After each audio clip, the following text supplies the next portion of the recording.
the litany might slow his own heart's anxious beating. The man beside him glanced up, amused, then shrugging, turned away.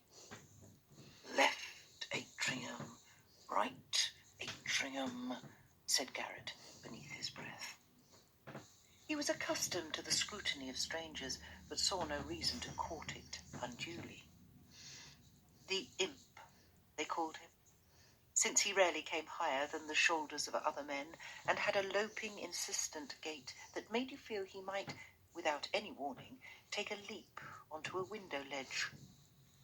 It was possible to see, even through his coat, a kind of urgent power in his limbs, and his brow bulged above his eyes as if it could barely contain the range and ferocity of his intellect. He affected a long black fringe that mimicked the edge of a raven's wing. Beneath it, his eyes were dark. He was 32, a surgeon with a hungry, disobedient mind.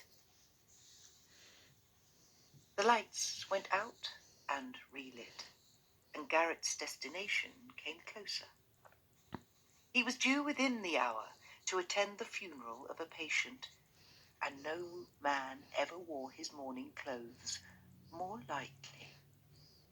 Michael Seaborn had died 6 days before of cancer of the throat, and had endured the consuming disease and the attentions of his doctor with equal disinterest. It was not towards the dead that Garrett's thoughts were now directed, but rather to his widow, who, he thought smiling, would perhaps be brushing her untidy hair, or finding a button gone on her good black dress. The bereavement of Cora Seaborn had been the strangest of all he'd seen, but then he'd known on arrival at her Fowles Street home that something was awry.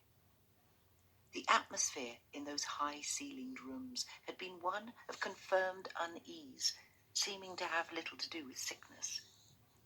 The patient at that time had still been relatively well, though given to wearing a cravat doubling as a bandage. The cravat was always silk, always pale, and often very slightly stained. In such a fastidious man, it was impossible to imagine that it was done unconsciously, and Luke suspected him of trying to make his visitors ill at ease. Seaborn had managed to convey the impression of height by being extremely lean, and was so quietly spoken it was necessary to come near in order to hear him.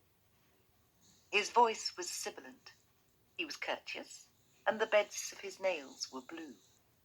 He'd endured his first consultation calmly and declined an offer of surgery.